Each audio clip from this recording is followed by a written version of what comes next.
বন্ধুরা, কারণ লড়াই ছাড়া বাঁচার উপায় নাই। ভাটি এলাকার মানুষ প্রকৃতির সাথে লড়াই করে, কর্পোরেটদের বিরুদ্ধে লড়াই করে। এই সরকার যদি কৃষকের পাশে না দাঁড়ায়, তাদের বিরুদ্ধে তীব্র লড়াই করবে। আমাদের ডেপুটি স্পিকার সাহেব, আমি দেখেছি যে উনার এলাকায় কিছু বিল ইজারা প্রত্যাহার করছে। আমি অনুরোধ করব, উনি ভূমি মন্ত্রণালয়ের দায়িত্ব পেয়েছিলেন, আমি অনুরোধ করব উনাকে, নেত্রকোনা একটা হাওর অধ্যুষিত এলাকা, যেখানে হাওরে বাংলাদেশের 5 ভাগের 1 ভাগ ধান উৎপাদন হয়। এই হাওরের কৃষকদের পাশে দাঁড়ান এবং হাওরের কৃষকরা, সাধারণ মানুষ যেন সারা বছর মাছ ধরে খেতে পারে, ইজারা প্রত্যাহার করেন, বা যেসব জায়গায় ইজারা দিবেন সেই সব হাওরে ইজারাদাররা যেন কোনো দৌরাত্ম না করতে পারে, মাছতানি না করতে পারে, সেইটা দেখবেন। সাধারণ মানুষ যেন মাছ ধরে খেতে পারে। সংগ্রামী বন্ধুরা, এই 5 দফা নিয়ে আমি আপনাদের সামনে, আমরা হাওরবাসীর পক্ষে আপনাদের সামনে উপস্থিত হয়েছি। নেত্রকোনার যারা সাংবাদিক আছেন, প্রগতিশীল মানুষ আছেন, সাধারণ মানুষ আছেন, শুধুমাত্র ক্ষতিপূরণ প্রাণ দিয়ে পরিত্রাণ পাওয়ার উপায় আমাদের কৃষকদের নাই।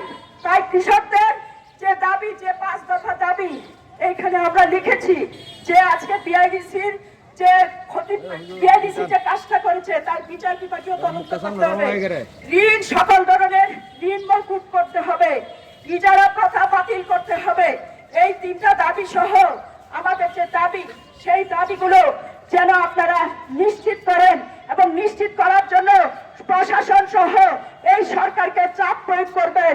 এবং আমি আরেকটা কথা বলতে চাই, বলে আমার বক্তৃতা শেষ করতে চাই। শ্রমিক, কৃষক, সাধারণ মানুষের পক্ষে কথা বলার লোক আসলে ভাই খুব কম, খুঁজে পাবেন না। এই সংসদ যে অভ্যুত্থান হইল, অভ্যুত্থানের মধ্য দিয়ে আমরা ভেবেছিলাম যে একটা মানুষের ভাগ্যের পরিবর্তন হবে, শ্রমজীবী মেহনতি মানুষের ভাগ্যের পরিবর্তন হবে। কিন্তু এই সংসদে আমরা দেখছি খুব হাবিজাবি বিষয় নিয়ে আলাপ শুরু হচ্ছে। এই সংসদ প্রতিটা মিনিট পরিচালনা করতে লক্ষ লক্ষ কোটি টাকা খরচ হয়। সেই টাকা জনগণের ট্যাক্সের টাকায় চলে, সেই সংসদ চলে। সেইখানে যদি আজকে জনগণের পক্ষের বক্তব্য এবং কৃষকের পক্ষে, ক্ষেত মজুরের পক্ষে, শ্রমিকের পক্ষের বক্তব্য না হয়, তাহলে তার বিরুদ্ধে লড়াই করতে হবে। সংগ্রামী বন্ধুরা, আবারও সকলকে ধন্যবাদ জানিয়ে হাওরের যে 5 দফা দাবির সাথে আপনাদের সংহতি প্রকাশ করে আমরা ডিসি সাহেবকে একটা স্মারকলিপি দিব। সেই স্মারকলিপিতে স্পষ্টভাবে আমাদের যে দাবি সেই কথা বলে আছে। বিশেষ করে আমাদের যে ফসলের বাঁধ নির্মাণের ক্ষেত্রে যে দুর্নীতি হয়, অনিয়ম হয়, কিছুটা আমাদের সহযোদ্ধা সাংবাদিক বন্ধু আলপনা উত্থাপন করেছে, কিভাবে ভাটি এলাকা ভরাট হয়ে যাচ্ছে এবং বাঁধ নির্মাণের ক্ষেত্রে ভয়ঙ্কর দুর্নীতি হয়।